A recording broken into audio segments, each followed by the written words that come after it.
Les nuits vous paraissent longues, vous ressentez de la frustration, du stress, du mal à dormir, vous êtes à bout. Détendez-vous.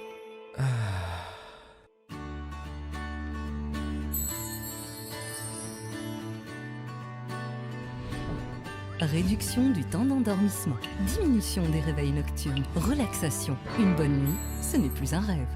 Ce produit est un complément alimentaire sans dépendance disponible en pharmacie. N'hésitez pas à demander conseil à votre pharmacien. Mérinal, notre priorité, la qualité.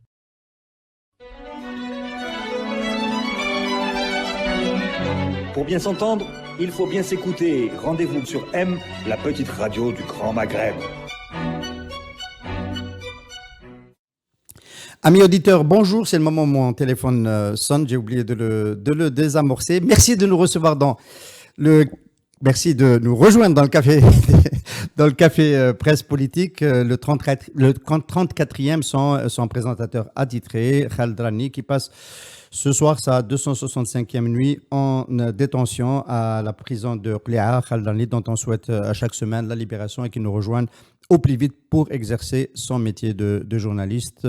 Khaled Rani, la mobilisation se poursuit. Nous avons édité cette semaine un nouveau film d'animation concernant son histoire et je vous invite tous à venir regarder ce film d'animation sur nos pages de Radio M et sur les pages de la page de la campagne de solidarité avec Khaled Rani. Donc, pour ce 34e numéro du CPP sans Khaled Rani, j'ai le plaisir d'accueillir à nouveau Nasser Haddad, militant politique. Nasser Haddad, bonjour. Bonjour Hussein, merci beaucoup de m'avoir invité. C'est les auditeurs et les internautes qui ont demandé à ce que tu reviennes. Eh ben merci, voilà. Merci aux auditeurs. Ils ont beaucoup apprécié ta prestation de la première fois. Karim Kébé, chroniqueur politique, journaliste à Liberté, un habitué du Café Presse Politique. Karim, merci beaucoup de t'être libéré de tes tâches. Lourde et multiple. Salut les auditeurs de Radio 1. Grosse actualité qu'on va pouvoir traiter aussi avec la jeune militante Myriam Belkacemi, jeune militante de Massar El-Jadid, qui va nous rejoindre tout à l'heure au téléphone pour nous faire une lecture de la situation politique pendant quelques minutes avant de nous quitter parce qu'elle est dans une activité. Elle a eu l'amitié de se libérer pour intervenir dans ce café presse politique. Myriam Belkacemi, bonjour, marhaba bik. Merci pour l'invitation. Bonjour à vous tous. Dans quelques minutes, on va aborder l'actualité. Donc l'actualité, elle est toute évidente dans ce numéro du Café Presse Politique. Il y a eu mercredi dernier, comme on dit, un tweet de Abdelmadjid Tebboune, du président convalescent en Allemagne, 4 minutes où il s'est adressé aux Algériens pour leur dire qu'il était en convalescence, qu'il avait évité le plus dur et qu'il suivait de près l'actualité en Algérie. Et il a, dans ce tweet, dans ce document vidéo tweeté, il a donné des indications sur ce qu'il comptait faire. On va pouvoir dérouler tout cela. Mais tout d'abord, évidemment, c'est la façon dont le président a interpellé les Algériens qui a suscité la polémique et les points de vue. Donc, j'ai ma première question. Quelle est la lecture que vous faites de cette sortie et de la façon dont elle s'est faite? On va commencer par toi, Nasser. La façon d'abord, d'emblée, il faut noter qu'elle n'est pas habituelle pour un chef d'État qui est resté pratiquement 2 mois sans apparition publique, s'adresser aux Algériens par tweet est quelque chose d'extrêmement nouveau. Ça, c'est sur le plan de la forme. Maintenant, sur le plan du fond, l'intervention du chef de l'État pose des problèmes fondamentaux liés au système de gouvernance en Algérie. Le premier, c'est les pouvoirs extrêmement importants du chef de l'État. Ces pouvoirs se résument d'abord, en premier lieu, le fonctionnement de l'État. Si vous prenez les articles 90 et 91, je cite de mémoire, de la Constitution de 2016, parce que c'est elle qui est en vigueur, la nouvelle n'est pas encore promulguée, vous avez tout le fonctionnement de l'État qui sont concentrés au sein de l'institution, au sein de la personne du Nasser, président de la République. j'ai envie de rétorquer, on n'avait pas besoin de tweets de Tebboune à partir de Berlin pour savoir qu'il y avait cette concentration des pouvoirs. Ça n'apporte rien de nouveau. Non, ce que ce tweet apporte, ou du moins essaye d'apporter, parce qu'en fin de compte, et on le dira tout à l'heure, le tweet ne répond pas aux questions politiques fondamentales. La tentative d'apporter quelque chose, c'est de dire que justement, ces concentrations, ne vous inquiétez pas, le pays est tenu. Voilà, parce que le pays est bloqué sans le chef de l'État. Si vous prenez le fonctionnement de l'État, tout passe par le chef de l'État et c'est des pouvoirs qui ne sont pas délégables. C'est-à-dire qu'aucune autre institution n'a le droit d'exercer ce genre de pouvoir. On dit en droit les pouvoirs non délégables. Par conséquent, l'absence du chef de l'État bloque le pays dans son fonctionnement. Pratiquement, le pays est paralysé quand le chef de l'État n'est pas là, à moins de revivre ce qu'on a vécu avec Bouteflika, c'est-à-dire des pouvoirs non constitutionnels qui exercent les attributions du chef de l'État. Et c'est, de mon point de vue, pour éviter ce genre d'interprétation que le chef de l'État est intervenu à partir de l'étranger, ce qui est quand même un petit peu à la limite de ce qui peut être accepté. Oui. Karim Kebir, alors je parle à la fois aux militants et aux communicants, aux journalistes et aux communicants spécialistes de ces questions-là. Est-ce que c'est vraiment une surprise d'utiliser Twitter pour s'adresser aux Algériens? On a vu que, on en parlera en fin d'émission, le président américain sortant, Donald Trump, a utilisé un tweet pour dire que les États-Unis reconnaissaient la souveraineté du Maroc sur le Sahara occidental. Donc on peut imaginer que dans la cellule de communication du président, on ait choisi de moderniser la façon de communiquer et on ait choisi tweet. On peut se rappeler du Chab Mami sortant de Val-de-Grâce pour nous donner des nouvelles de Abdelaziz Bouteflika. Donc c'est à la limite pas pire. À la différence que l'Algérie n'est pas les États-Unis. C'est-à-dire en termes, nous l'avons vu ces derniers temps quand même, les Algériens qui se plaignent déjà de la connexion. Et puis, on ne sait pas exactement combien d'Algériens utilisent Twitter. Moi, honnêtement, je ne connais pas, je n'ai pas les chiffres. Donc, le choix de Twitter, a priori, oui. D'apparence, ça répond à ce souci, soi-disant, d'utiliser les moyens modernes de communication. Donc, c'est normal, c'est de toucher le maximum de monde. Enfin, si l'on prend en considération, c'est-à-dire ceux qui l'ont conseillé d'utiliser Twitter. Mais la question, c'est qu'on ne peut pas, pour un chef d'État quand même, de zapper complètement les médias publics qu'il a traditionnellement invités à chaque fois qu'ils ont l'intention de s'exprimer. Vous avez si bien d'ailleurs rappelé l'épisode Bouteflika au Val-de-Grâce. C'était la télévision algérienne qui s'est déplacée. Donc, connaissant le fonctionnement ici, que l'ENTV, en tout cas les médias publics, sont un instrument entre les mains du régime, donc moi personnellement, je m'interroge si justement il n'a pas ce pouvoir de s'exprimer à travers ce canal. C'est pour ça qu'il a recouru à Twitter.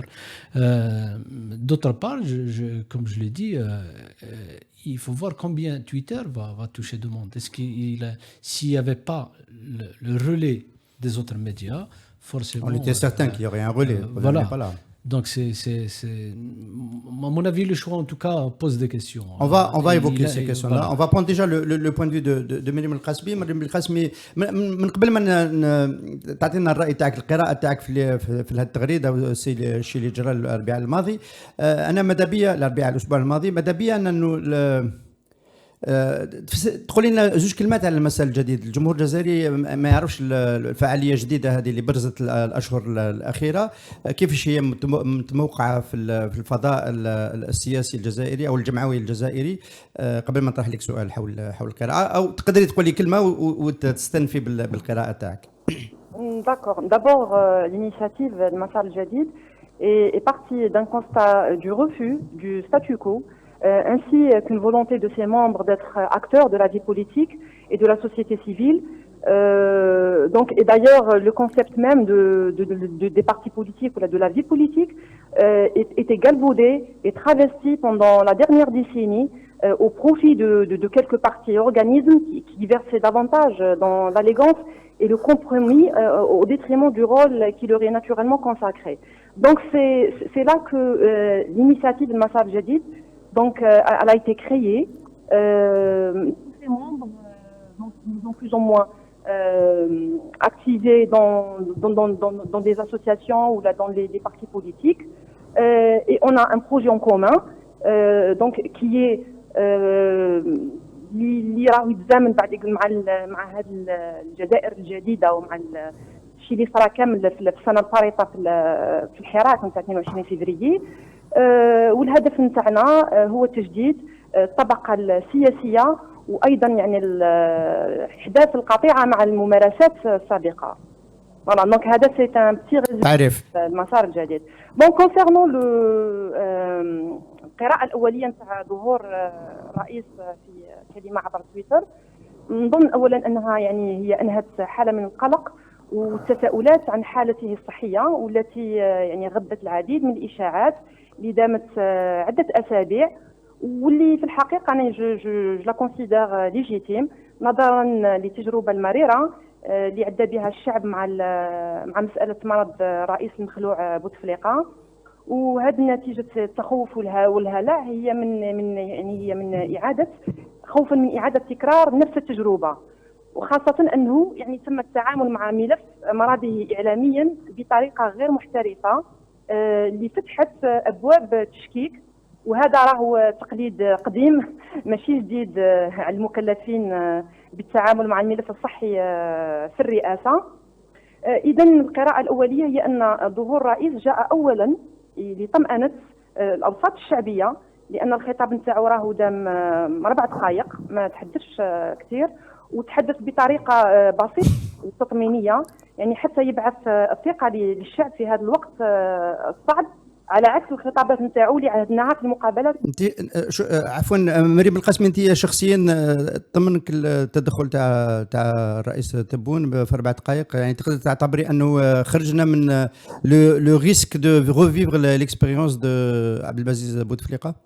يعني انا شخصيا ما نقدرش نقول انه طمني، يعني باسكو ليتا تاعو اي سو بو كو دون كيلكو طون يل فا روشوتي، وحنا ديجا رانا عندنا اون اكسبيريونس من قبل نتاع رئيس بوتفليقه. دونك انا بور لو مومون نظن انه لو فات كو ديجا إلي فيفون ماهوش اون كوما، ما راهوش الاخر. دونك ومن بعد ما نقدروش نقارنوا الحاله الصحيه تاعو مع الحاله الصحيه تاع بوتفليقه اللي لا مالادي تاعو ولا دي سيكل irréversible. Je pense que le fait déjà qui s'est exprimé وشفناه يعني بلي راهو دون في كامل قواه العقليه. انا بور لو مومون جو بونس كو ديجا هذا يعني بالنسبه للشعب، لانه هو حنا نظنوا انه il s'est exprimé s'est adressé كما قالها هو بعد في الخطاب نتاعو بالاخص للشعب نتاع المناطق الظل كما راهو يعني قالوا في الخطاب نتاعو. دونك انا بيرسونيلمون بور لو مومون bon on espère que le président تاعنا يرتاح انه يروح معافى باش يعاود يستلم المهام نتاعو. انا حبيتك تعطينا الراي تاعك فيما اشار ليه كريم كبير، انه غير عقلاني وغير يعني القناه اللي استعملها تخلي بعض الجهات تفكر باللي ما قدرش يستعمل القناه العاديه تاع الاذاعه ولا وسائل الاعلام العموميه، وذلك لانه فيه ربما un conflit à la tête de l'État sur la feuille de route, y compris la poursuite de sa mission à la tête de l'État. Oui. Bon, هي concernant التساؤلات اللي طرحت على لجوءه الى تويتر بدل القنوات الرسميه، واللي كانت يعني مفاجئه، يعني بما انها خطوه غير معهوده، واللي فتحت ايضا يعني باب التشكيك والاشاعات، منها كما قلت ان المسؤولين في الدوله والجيش او حتى التلفزه الجزائريه ما كانوش على علم، ولا بان الرئيس راه حب يفاجئهم لاجهاض مؤامره ما من الجيش ولا الى غير ذلك. انا نقدر نقول ان هذه المعلومات كلها غير صحيحه. علاه؟ لان قبل بضعه ايام تنقلت فرقه نتاع الاعلام الرئاسي الى المانيا، وهذا بعد كان دلاله ان الخطاب ولا ان كاين خطاب ولا كلمه للرئيس كانت مرتقبه خاصه مع الموعد تاع سنه بعد الانتخابات. فوالا، خاصه هي ديجا من قبل كانوا يقولوا انه راهو يتعافى. كنا نسمعوا دي زيكو بلي راح يروح هذا الاسبوع وواحد يقول الاسبوع الجاي، وبقات هاد الاشاعات حتى وصلت ان مومون دوني وين شغل فوزي شغل ولا دو ترو نتاع عندنا ما نامنوش بصح راح يروح، راهم يغطيو علينا، راهم يقولوا بالك راهو صح مريض، بالك راهو صح كش ما صارت له حاجه دو غراف، بالك يبو با. مي فينالمون هما برك ما عرفوش يتعاملوا مع هذا الملف. قلناها من قبل انه التعامل يعني اعلاميا مع ملف المرض نتاعو يعني كان يعني بطريقه غير محترفه، يعني كارثيه، يعني من الاول ومن في يعني من هذه ولات راهي عاده، ولاتنا عاده. في اعتقادي يعني باش نكمل برك الفكره نتاعي، في اعتقادي يعني ان القياده العسكريه يعني على عكس الاشاعات المتداوله هي في الواقع الاكثر التزاما بالدستور، لانه في مرحله ماضيه وين كانت البلاد يعني في ظروف كادحه وبقات المؤسسه العسكريه ملتزمه بالدستور لاخر دقيقه. يعني هذا باش انت القراءه تاعك انه عدم المثول بال 102 بالارتيكل 102 الوغ بوتفليقه ما كانش يقدر يقود البلاد التزام بالدستور. دوك باش نقولوا برك على باش نوضحوا الامور برك في هذا السياق نتاع الماده 102. هي في الدستور الجزائري راهو مثل الدستور الفرنسي، لا يحدد مهله معينه للتاكد من صحه الرئيس. ميتيرون قعد سنوات وهو مريض بالكونسير وكان يظهر غير في مناسبات محدوده، مالغري كلنا نعرف التقاليد نتاع الدوله الفرنسيه واللي تمتد لمده اللي تمتد 300 سنه. بمعنى ان عدم وضوح الاجراءات الدستوريه يخلي دائما موضوع مرض الرئيس تقديري، وهذا الشيء هو اللي صرا في الفتره السابقه مع الرئيس المخلوع بوتفليقه. اذا باش نقولوا انه كاينه فتره محدده ولا باش نطبقوا الماده 102 هذه يعني اصلا ما كاشها ماهيش واضحه في Nasser Haddad, l'armée dit notre invité Mariam Belkacemi est fidèle à la Constitution, et ceux qui pensent qu'il y a l'expression d'un conflit entre l'état-major de l'armée et le président Tebboune à travers cet épisode du tweet se trompent complètement. Est-ce qu'on peut accréditer à 100% une telle lecture? D'abord, je voudrais préciser un point qui est de mon point de vue extrêmement important. J'ai écouté attentivement Madame Belkacemi et j'ai eu l'impression qu'on parle d'un père de famille. Bien évidemment que M. Tebboune, en tant que père de famille, nous lui souhaitons prompt rétablissement, il a notre sympathie la plus totale, mais là nous parlons du chef de l'État. Et est-ce qu'aujourd'hui, au vu de la constitution algérienne en vigueur, la situation ne prête pas au moins à un certain degré d'inquiétude? À partir du moment où de grosses attributions, des pouvoirs extrêmement étendus sont entre les mains du chef de l'État, que cela soit dans le fonctionnement de l'État ou dans la sécurité nationale. Parce que quand vous prenez la Constitution, ces articles de 107 jusqu'à 110, ça traite de la sécurité nationale et Dieu seul sait la situation actuelle du pays. Donc, lorsqu'on présente l'état de santé de M. Tebboune, il faut faire la part des choses. L'état de santé de M. Tebboune en tant que père de famille est une chose, l'état de santé de M. Tebboune en tant que chef de l'État est une autre chose, parce que les implications ne sont pas les mêmes. Aujourd'hui, au moment où nous parlons, est-ce que nous pouvons dire que nous sommes rassurés sur la situation du pays, que cela soit sur le plan de son fonctionnement, parce que les attributions, comme je l'ai signalé tout à l'heure, sont très importantes. Or, quand on observe aujourd'hui, pour tous les observateurs, il y a en premier lieu la pandémie. Est-ce que la gestion de la pandémie répond aujourd'hui? Si elle ne répond pas, et qui c'est qui pourra aujourd'hui décider, par exemple, de la nomination d'un responsable dont la condition est qu'il est nommé par décret présidentiel en l'absence du président? Premier, la pandémie. Deuxièmement, la situation économique. On peut dire que c'est à un niveau international et que la pandémie a plongé le monde entier dans une espèce de récession économique. Mais nous concernant, on doit avoir le chef de l'État si on veut être dans la logique dont parle Madame, c'est-à-dire le respect de la Constitution. Sinon, on va revenir à la case Bouteflika avec des forces extra-constitutionnelles qui vont je vais utiliser le verbe, usurper la fonction de président. Voilà, c'est-à-dire la différence de mon point de vue avec votre invité. Oui, Karim Kébir, on a parlé, plusieurs sources ont parlé, il faudrait le confirmer, d'une réunion d'urgence à l'état-major jeudi dernier après la normalisation des relations entre Rabat et Tel Aviv et la reconnaissance par Trump de la souveraineté marocaine sur le Sahara occidental, réunion d'urgence qui évidemment incluait une réflexion sur la réponse de l'Algérie, la capacité de l'Algérie à déployer une réponse. Est-ce que c'est quand même pas l'intérêt de l'armée de ne pas précipiter les choses?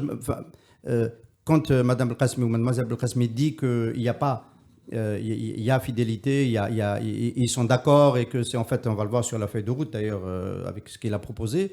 Est-ce que c'est quand même pas l'intérêt de l'armée de conserver son chef pour le moment tant que on n'a pas encore une lecture claire sur l'avenir, ou est-ce que l'armée est dans la situation d'après le 27 décembre 1991 quand le fils a gagné le premier tour des élections législatives?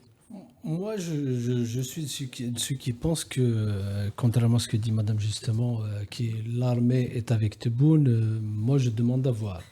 Je demande à voir tout simplement parce que si on revient justement à cette sortie de Tebboune, on sent quand même une forme de réaction, parce que c'est pratiquement de façon clandestine qui s'est exprimé aux Algériens, et puis de façon assez sommaire pour un chef d'État, parce que s'il voulait rassurer sur son état de santé, à mon avis, il n'avait pas besoin à disserter sur les autres questions.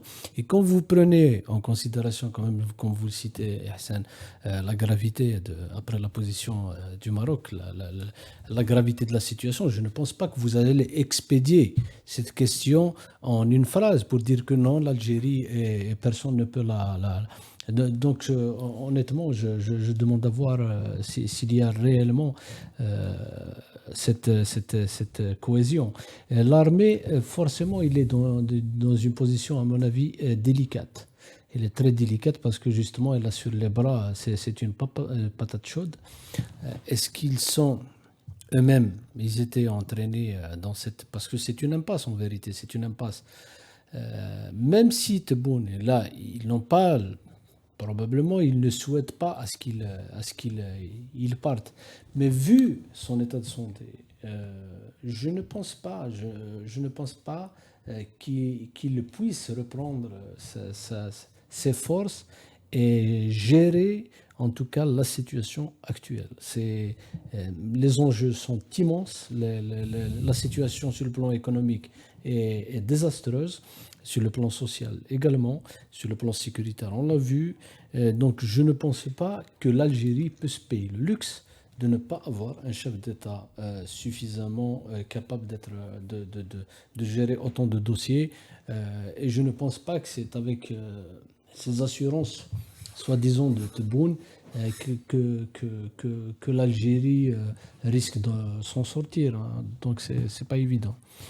Mariam Belkacemi, vous m'aviez un peu piégé tout à l'heure parce que vous m'aviez demandé d'intervenir en arabe pour votre public parce que vous alliez rediffuser votre intervention pour le public de Masdar al-Jadid, et je vous ai posé donc la question en arabe au Djaoutini le Françaouia. Je vais vous poser cette fois-ci la question en français et vous choisissez votre langue de réponse. On vient de se mettre d'accord qu'il y a un très sérieux doute sur la capacité de Abdelmadjid Tebboune à conduire les affaires de l'Algérie.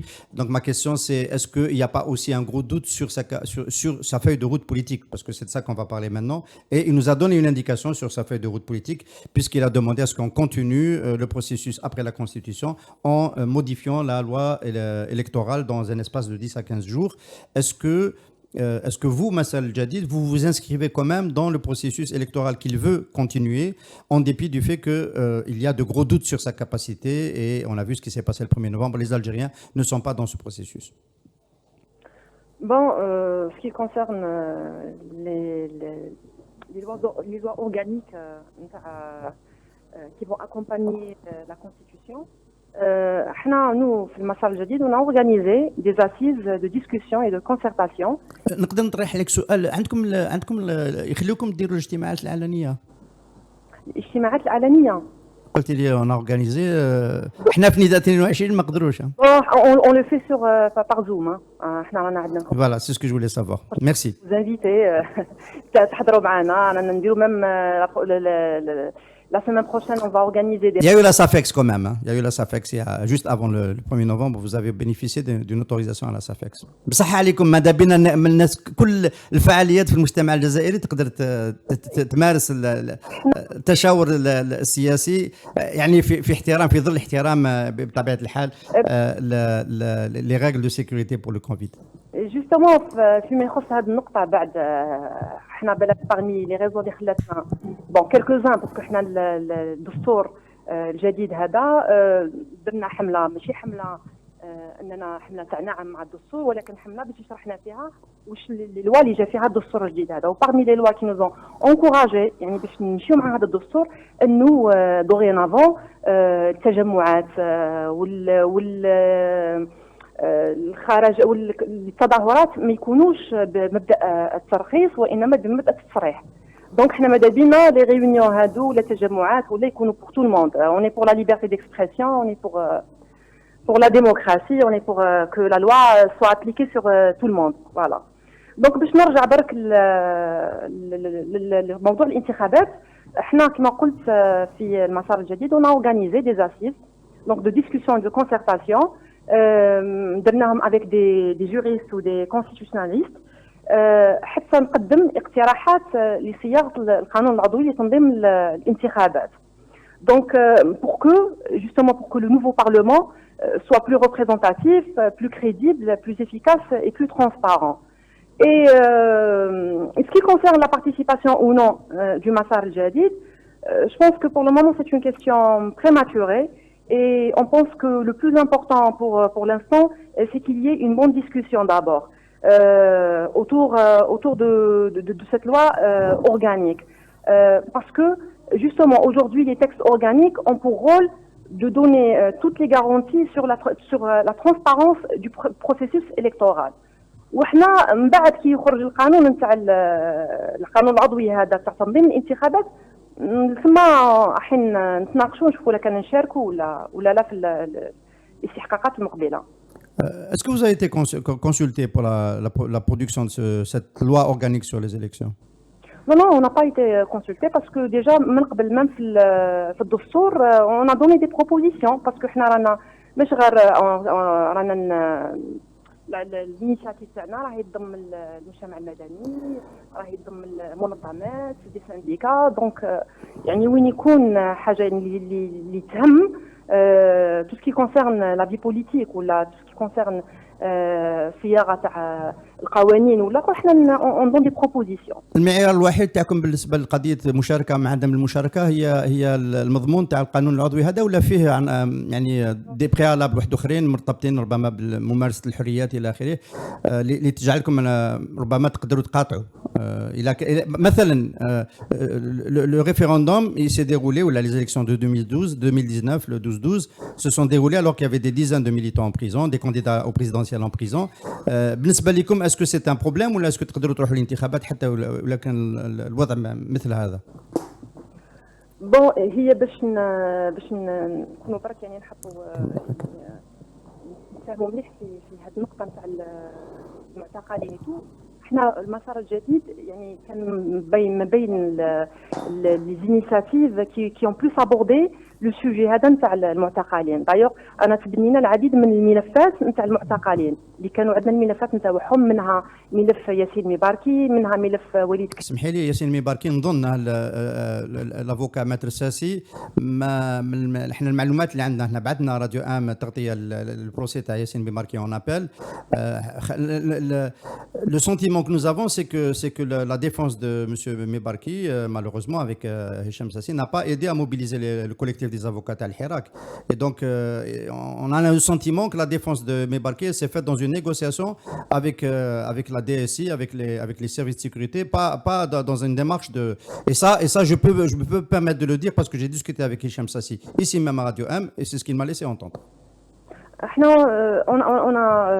نظمنا لقاء مع المجلس الوطني لحقوق الانسان، وكانت مام الوساطه يعني انه مام حقوق الانسان راهم هما بس تبناو هذا الدوسي نتاع نسيم ميباركي. ونظن انه يعني المستجدات نتاع الملف نتاعو باش الحكم يكون من 10 سنين اون اني، نظن انه هذا بحد ذاته هو مكسب كبير، يعني في قضيه اللي وين كانت حاطينه فيها 5 تهم، يعني فقط التهمه نتاع الحياز على ذخيره عسكريه ولا ذخيره، هذه بوحدها راهي عندها الحبس ما بين 3 جوسكا 5 ans. دونك حنا نظنوا انه يعني فيما يخص الملف هذا المسار الجديد ولا ميم اللي كان لي زانترفونسيون تاعنا كنا في بون اترافير يعني حقوق الانسان فينالمون لابوتي لا بورتي سي فروي.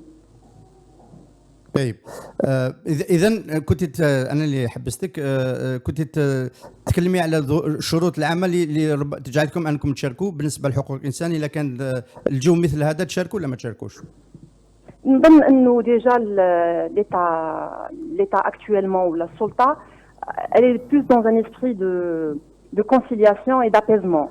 انا نشوفوا في الملفات الاخرين هذو كامل تاع يعني اللي كانوا عندهم قضايا نتاع معتقلي الرأي راهم قاعدين يخرجوا بالبراءه. Alors, est-ce que vous avez encore quelques minutes à nous consacrer ou là Il me reste pas beaucoup de temps. Déjà... Merci d'avoir participé avec nous. Yatik Saha, d'avoir donné un autre point de vue que ceux qui s'expriment le plus souvent sur ce plateau. Merci beaucoup, Mariam El-Khasmi. Bonne continuité pour Messal Jadid. Merci. Shukran. Est-ce que vous avez le même sentiment qu'il y a des décisions de justice qui sont plus apaisantes aujourd'hui, qui pourraient laisser entendre qu'on arrive à une échéance électorale avec 0 prisonnier politique et 0 poursuite? Non, pas du tout. Quand même, vous avez évoqué le cas de notre collègue Khaled. Khaled, c'est dans 100 jours, il aura eu une année pratiquement en prison. Il a 265. On ne peut pas se payer quand même dans un pays après plus d'une année et subitement on va surprendre à dire que nous avons l'intention de prendre des mesures d'apaisement. Quand même, il faut quand même être un peu... C'est pas sérieux. Je ne vois en aucune façon qu'il y ait des mesures d'apaisement. Et ce qui est le plus, en tout cas, édifiant, justement, c'est le décret exécutif qui a été fait, justement, pour les sites et les journaux électroniques. Et on a vu les spécialistes ce qu'ils ont commenté sur ce décret exécutif. Quand même, on peut pas... Qui lui a été délégué au Premier ministre. Hein. Décret exécutif délégué par le président au Premier ministre. Il n'a pas attendu le retour de Tebboune pour le faire. Exactement. Il y a je ne sais pas, moi, tous les clignotants disent que la situation n'est pas normale. Donc je ne vois pas où se trouve l'apaisement pour le moment. On aura noté que Messal Jadid considère que passer de 10 ans à une année, 10 ans, il n'y avait aucune raison, parce qu'on connaît militants berbéristes du pays chaoui, militants hirakistes, évidemment. Bon, c'est une cabale qui a été montée contre lui. Il est rentré en prison pour son militantisme. Une année aujourd'hui, bon, on considère que c'est Mekseb Kabir. Non, quand on a été mis en prison pour ses convictions, qu'elles soient d'ordre politique, religieuse ou intellectuelle, il n'y a pas photo. Donc moi, je négocie pas les peines. J'apprends aujourd'hui, comme les auditeurs, que sa réduction de peine a été négociée avec les services de sécurité, ce qui prouve que ce que nous entendons par notion de justice ne sont pas apparemment les mêmes en fonction des uns et des autres. Ceci étant dit, moi j'aimerais revenir à l'intervention du chef de l'État dans son volet politique, parce qu'il y a un volet technique, notre ami l'a bien analysé, il y a un volet juridico-politique que j'ai abordé en premier. Et maintenant, j'aimerais dire deux mots, si tu le permets, Ihsan, sur la portée politique de l'intervention en elle-même. Et il se trouve que, de mon point de vue, moi, j'y crois pas trop à la limite, je ne veux même pas les analyser, les conflits de clans. Pour moi, pour reprendre la triptyque de Haj Nasser, la présidence de la République, le commandement de l'armée et le DRS, c'est ça qui constitue le pouvoir. Or, je ne crois pas qu'il y ait de grandes divergences. Pourquoi? Parce que lorsqu'on écoute attentivement les 4 minutes 50 de l'intervention de M. Tebboune, on se rend compte que finalement, c'est la feuille de route du régime qui est déroulée. C'est-à-dire, il n'y a pas eu un mot sur les 80%, à l'adresse des 80% qui n'ont pas été qui ne se sont pas rendus aux urnes le 1er novembre. Il n'y a pas eu un mot sur les objectifs stratégiques du Hirak, c'est-à-dire le processus de transfert de la souveraineté au peuple algérien que l'on traduit techniquement par les libertés, toutes les libertés. Il n'y a pas eu un mot pour dire, pourtant les prérogatives du chef de l'État dans la Constitution, ça lui permet de prendre les décisions qu'il veut, et constitutionnellement et légalement justifiées, c'est-à-dire légitimes du point de vue du droit. Donc, aucun mot sur les libertés. Aucun mot sur la situation économique du pays. Aucun mot sur quelques Sur Jarrad aussi, il n'a pas évoqué le gouvernement. Deux phrases. Donc, pour moi, d'un point de vue politique, c'est la continuité, c'est le message politique, c'est la feuille de route continue. Or, ça pose un problème.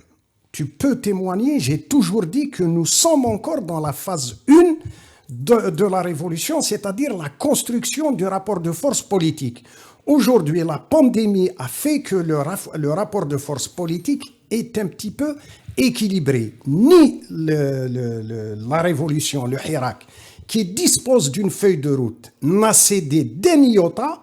Il le rappelle à chaque fois que l'occasion lui est donnée, en intégrant bien évidemment la pandémie. Ils ne sortent pas dans la rue, mais réduire la révolution en marche du vendredi, c'est commettre une erreur politique stratégique très grave. Donc il y a la feuille de route, il y a deux feuilles de route. Et personne ne fait de concession d'iota. Aujourd'hui, il n'y a pas la révolution ne fait pas de concession. La révolution négocie le processus de mise en place de ces objectifs préétablis. Sinon, ce n'est pas une révolution. C'est le peuple. Et la sortie de Tebboune nous dit que le régime ne fait pas de concession. Que le régime, jusqu'à maintenant, ne fait pas de concession. Et par conséquent, il place le pays politiquement dans une situation extrêmement tendue parce que c'est un statu quo qui continue. C'est un statu quo qui continue et qui est aggravé par la maladie du chef de l'État. Voilà ce que je voulais dire. Voilà, le statu quo continue. Est-ce que c'est comme ça qu'il faut interpréter? Est-ce qu'on peut considérer que si on retient les conclusions de Nasser Haddad, il n'y a pas de grande divergence, la feuille de route continue à être déroulée? Peut-être qu'il y a des doutes sur la capacité à dérouler la feuille de route. Maintenant que la façade civile est en grande difficulté, j'imagine qu'il ne peut pas ne pas y avoir de doute sur cette capacité à la dérouler et à maintenir le rapport de force équilibré ou même l'inverser en faveur du pouvoir. Mais en attendant, c'est cette feuille de route qui va être déroulée et donc va se poser la question des élections, de l'agenda électoral. Est-ce qu'on va commencer par des législatives ou par des élections locales? Qui va être concerné par ces rendez-vous? Et on va revenir un peu à la feuille de route initiale qui était déroulée au début de l'année avec ses différentes étapes.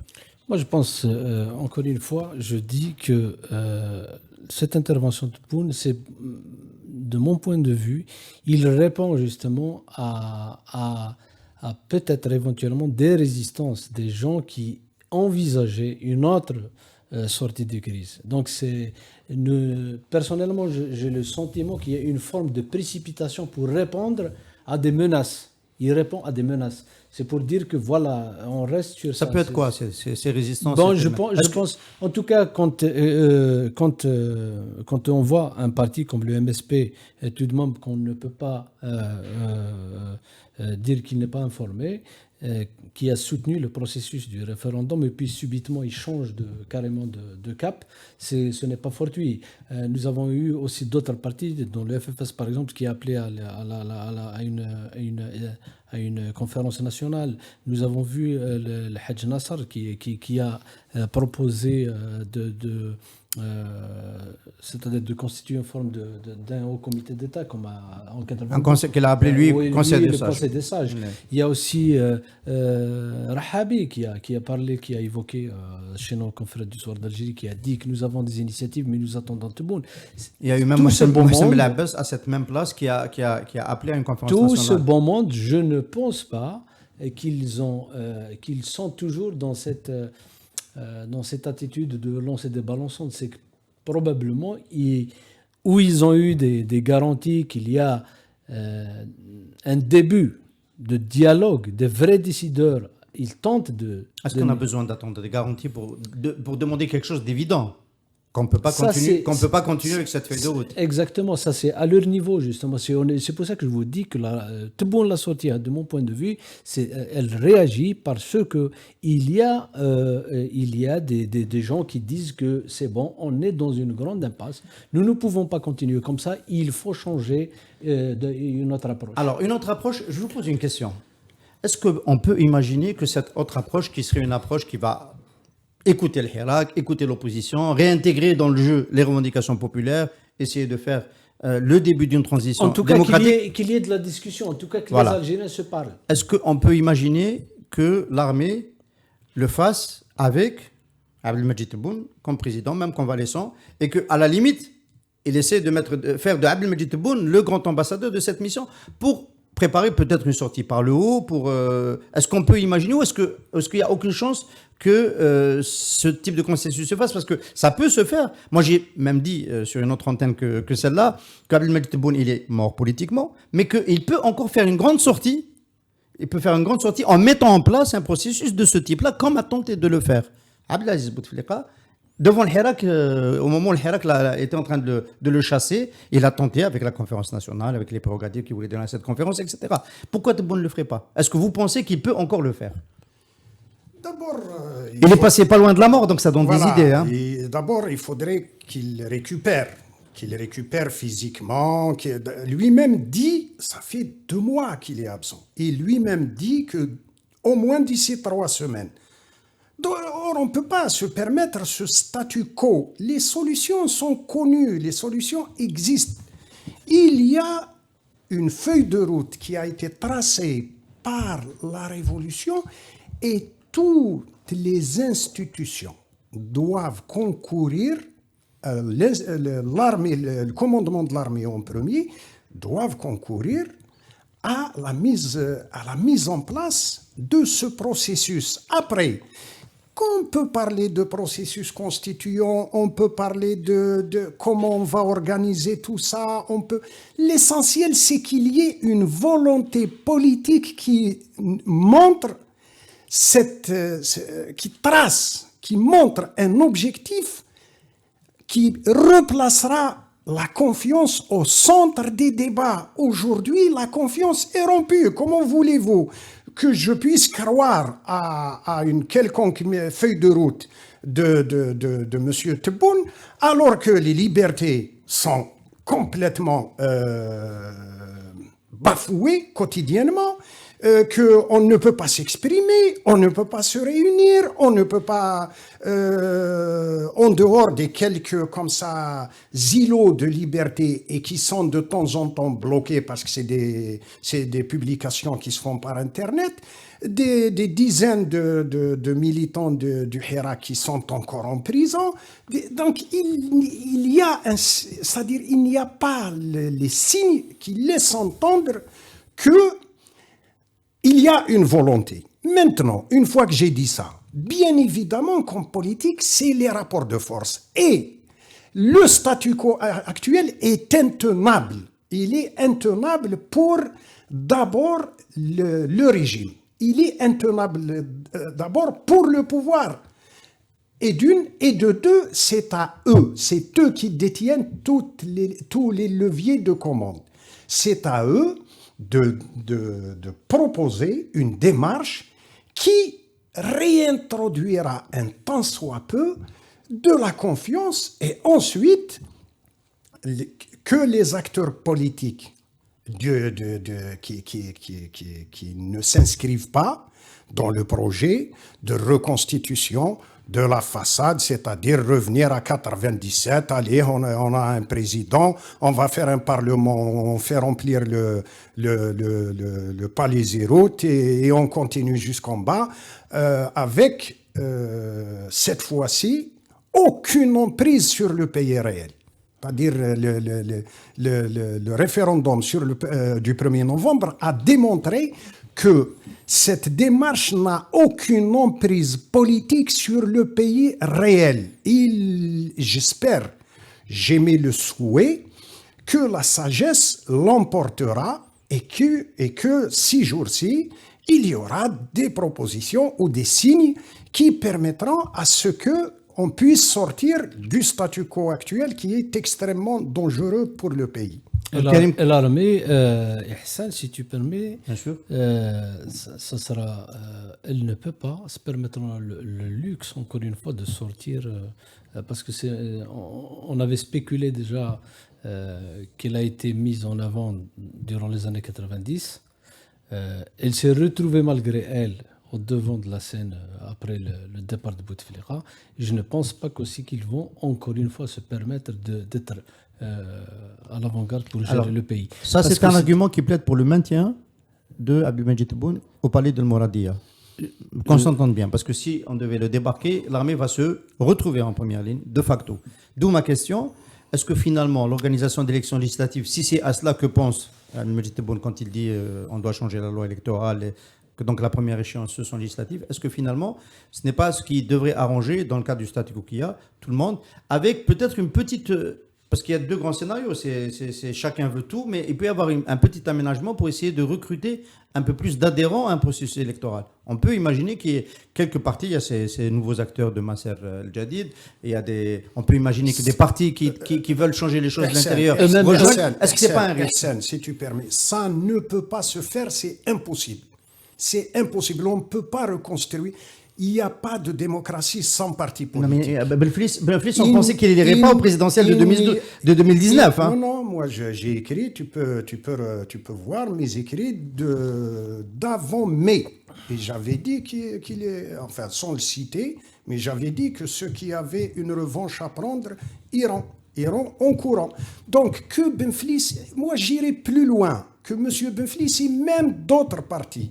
Vous imaginez reconstruire, c'est-à-dire mettre fin à la révolution, c'est-à-dire que la révolution va abandonner ce pourquoi elle a mobilisé des millions d'Algériens pour une façade, pour une reconstitution autour du FLN, du RND et d'une société civile composée des anciens comités de soutien de Bouteflika.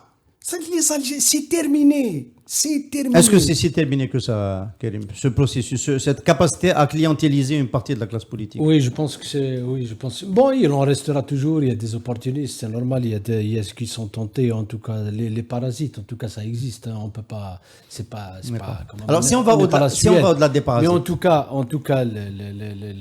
les soutiens traditionnels, en tout cas ceux qui ont. D'ailleurs, c'est ce qui a donné la bérésina du référendum. Hein, parce que justement, tous les soutiens de Bouteflika ont opté pour le soutien et ils ont eu je pense qu'ils ont eu. Ils font office de comment on appelle ça, de repoussoir. Voilà, c'est pas qu'ils ne trouveront pas. Ils peuvent trouver. Il y en aura certainement ceux qui vont courir. Mais moi, je parle de. Il y en a qui courent déjà. Ben oui, ils sont connus. Moi, je parle d'impact politique. Est-ce qu'une reconstitution d'une façade formelle aura l'effet politique qu'elle a eu en 97, par exemple? La réponse est non. La réponse est Alors, catégoriquement non. au-delà de cette partie-là, au-delà de cette partie opportuniste que vous avez décrite, qui est un peu dans le rôle de reconstituer une façade, une base légitime de rechange au pouvoir, dans le Hirak, le débat va aussi être ce que la position de Tebboune et la relance de son agenda va interpeller le Hirak. Je sais que par exemple dans NIDA 22, c'est un débat qui était en cours et qui va s'accélérer. Et il va dans NIDA 22, à la marge de NIDA 22, puisque Karim Tabou a soutenu ce processus-là sans en être tout à fait un porte-parole. Il a tenu aujourd'hui une conférence de presse et j'ai noté dans sa conférence de presse que le deuxième point qu'il a évoqué, après la nécessité d'organiser le camp populaire, qu'il puisse développer ses solutions de manière unitaire et pour respecter un peu l'esprit justement de Hirak, la phase 1, qui n'est pas encore terminée, il a mis au devant de manière assez interpellante le fait qu'il fallait construire une autre instance qui assure des élections libres et transparentes, comme une des clés de sortie de crise. C'était le deuxième point dans sa remarquable déclaration préliminaire qu'il a avancée aujourd'hui. Et moi, ça m'a interpellé. Ça veut dire que sous certaines conditions, il est possible que des forces politiques issues du Hirak aillent aux élections. On ne sait pas quelles sont les... Mais une commission qui garantit la légalité, le caractère équitable des élections, ça peut être une condition. Il n'y a pas que celle-là, évidemment, mais ça peut être une des conditions puisqu'elle est évoquée chez... Est-ce qu'il a précisé quelle élection? Est-ce que c'est une élection présidentielle anticipée? Non, il n'y a pas eu de précision. Tout comme Tebboune n'a pas précisé de quelle élection il parlait, celle qui allait venir. Non, Tebboune n'avait pas parlé d'élection. Il avait parlé la loi électorale. de la refonte dans les 10 jours. Oui. La loi électorale. Vous savez qu'il y a des gens qui pensent que c'est pour faire des élections présidentielles. Pardon? Ce n'est pas exclu. Ne serait-ce que d'un point de vue de la biologie. Oui. C'est pas exclu. Donc, alors ma question c'était est-ce que le Hirak doit avoir exactement la même attitude que celle du 12-12 ou enfin les élites encore en réseau du Hirak qui essaient de cogiter des solutions et de porter encore la revendication populaire. Est-ce que il faut rejeter d'un revers de la main toute échéance? Évidemment, s'il n'y a pas les libertés, c'est facile à rejeter, mais sous quelles conditions et comment? À mon avis, les seules conditions qui peuvent éventuellement susciter l'adhésion du maximum d'Algériens à des démarches. Je vais parler, moi, de démarches. C'est-à-dire, je crois que c'est impératif qu'il y ait des mesures d'apaisement. Il faut qu'il y ait des gestes forts pour que, justement, qu'il y ait ce début de réappropriation, de rétablissement de cette confiance. Aujourd'hui, cette confiance, elle est rompue. Et vous avez les Algériens qui sont dans une rive et vous avez le régime qui est dans un autre. Donc, comment tisser ces liens? Comment qu'il y ait ce début de débat, éventuellement pour jeter les passerelles d'un éventuel dialogue et tout ça, ça doit passer impérativement par ces préalables. C'est important de le dire. Sans ça, je ne pense pas que le Hirak va s'inscrire dans une démarche soi-disant participative ou dans une autre démarche. Moi, personnellement, je l'exclus complètement. Disparition de la confiance, je le relève aujourd'hui. Dans la conférence de presse de Karim Tabou, il y a une séquence où les avocats ont rappelé les conditions de l'enlèvement de Karim Tabou le 11 septembre 2019 et les conditions de torture, de violence et d'humiliation qu'il a subies et qu'il a signalé durant son instruction et qu'il a signalé au parquet sans qu'il y ait de suite. C'est pour dire combien le fossé peut être important. Absolument. Voilà. Il suffit, Ihsan, restez devant votre écran le soir, regardez le NTV. Vous avez l'impression qu'on est encore dans les années 70. On n'a pas l'impression que l'Algérie a vécu une véritable révolution pendant une année. C'est incroyable. Et une télévision qui ouvre son journal télévisé par vous lire les lettres d'un chef d'État qui envoie le chef d'État, ensuite c'est le ministre, Nous n'avons pas l'impression de voir l'Algérie. Ce n'est pas possible quand même. Comment voulez-vous rétablir la confiance avec encore ces attitudes? Ça, je ne cite qu'un exemple dérisoire, c'est-à-dire le fonctionnement des médias publics. Mais je passe sur la mentalité, les attitudes des ministres, l'incompétence aussi. Quand vous voyez certains ministres dans leurs discours, les déclarations et tout ça, ça participe encore à creuser davantage ce fossé. C'est pour ça que je vous dis que moi, je suis de ceux qui pensent que sans ces mesures d'apaisement, sans qu'il y ait des gestes très très forts à l'endroit du peuple algérien pour rétablir cette confiance, toute démarche est vouée à l'échec. Alors, on va devoir faire plus vite sur la dernière question, chers amis, pour vous permettre de rentrer à temps avant le couvre-feu, notamment pour notre ami Nasser qui doit aller jusqu'à Tizi Ouzou. On lui souhaite bonne route d'ores et déjà. La dernière question, c'est comment vous pensez, c'est la question qui nous a habité cette semaine. On a même fait un spécial CPP dédié à cette question-là.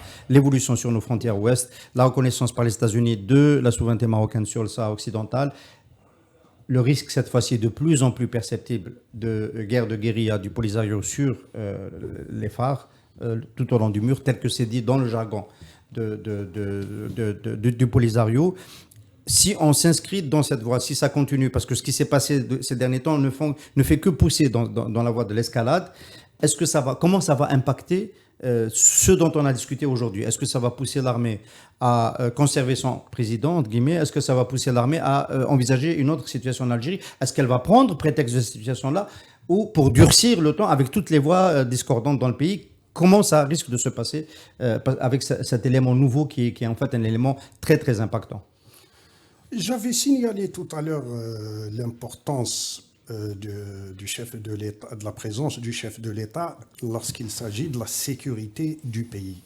Ceci étant dit, lorsqu'il s'agit de la sécurité du pays, c'est la position de l'État algérien. Donc, quels que soient les courants politiques, les divergences qu'on peut avoir sur le plan interne, lorsqu'il s'agit de positions qui engage la sécurité du pays, notamment cette question du Polisario, de mon point de vue, notre positionnement doit être conforme aux résolutions des Nations Unies. C'est une question de décolonisation qui doit suivre son processus le plus normalement du monde. Maintenant, est-ce qu'elle impactera la vie politique algérienne, nationale? Mais bien sûr qu'elle impactera la vie politique nationale. Bien sûr que c'est le président de la République qui est le chef suprême des armées et qui est garant de la sécurité du pays. Donc, la situation de crise que vit le régime se trouve tempérée par la capacité de la révolution à stabiliser le pays et donc à le mettre hors de portée des éventuelles escarmouches, des instabilités qui sont parfois très graves, parce qu'il n'y a pas que la frontière ouest. Il y a la frontière est. Dans la frontière ouest, il peut y avoir des replis de Polisario après une opération vers les territoires algériens, vers Tindouf. Et là, on connaît l'histoire. Les Marocains ont toujours revendiqué, Hassan II a toujours revendiqué un droit de poursuite. Et Mohamed VI peut considérer aujourd'hui qu'il a les moyens militaires modernes pour le faire. Voilà, donc on est quand même dans une situation... on n'a pas l'équivalent à l'Est. Du côté de la Libye, on n'a pas l'équivalent. J'ai dit, Qadri, que c'est une situation extrêmement tendue. Oui. Mais il faut rester sur Polisario, parce que de l'autre côté, il n'y a pas la même chose. Extrêmement tendue.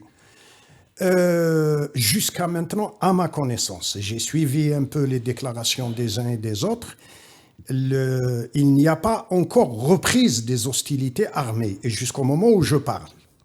Donc, de mon point de vue, il faut rester dans le volet légalité, droit international, légalité internationale, et amener les deux parties, nos voisins marocains et nos voisins sahraouis, autour de tables de négociation pour éviter ce genre de dérapage qui risque d'aller vers un vrai conflit entre deux pays voisins.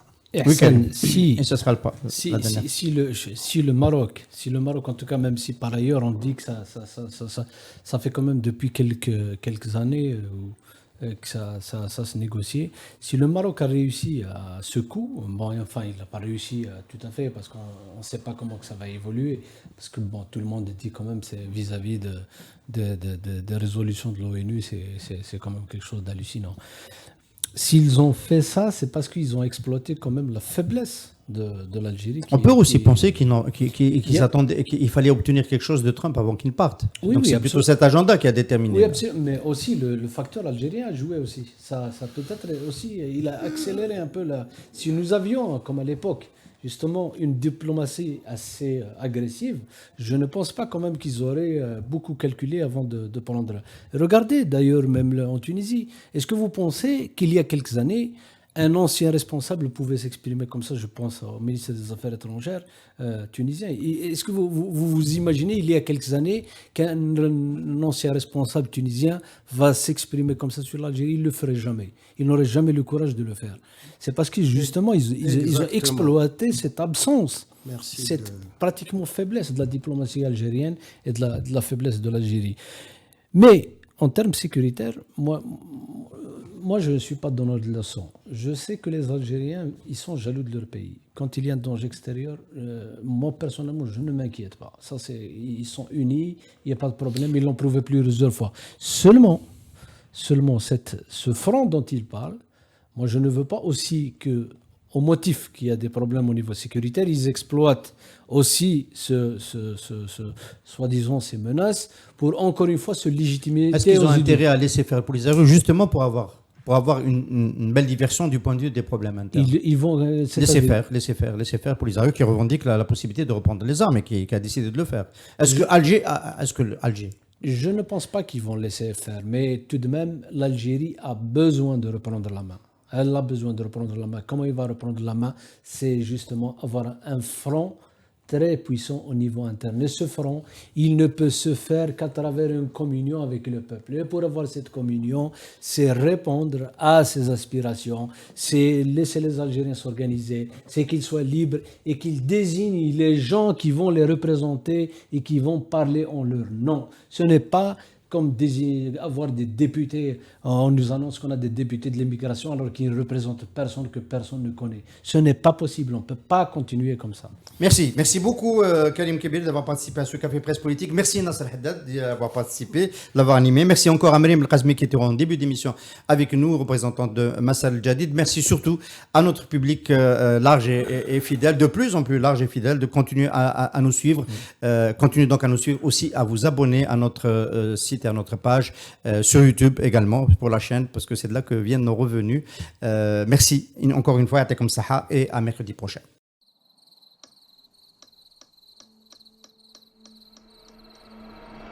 Les nuits vous paraissent longues, vous ressentez de la frustration, du stress, du mal à dormir, vous êtes à bout. Détendez-vous.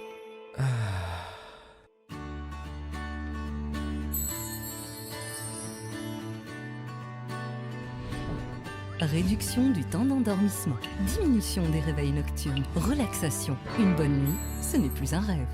Ce produit est un complément alimentaire sans dépendance disponible en pharmacie. N'hésitez pas à demander conseil à votre pharmacien. Mérinal, notre priorité, la qualité.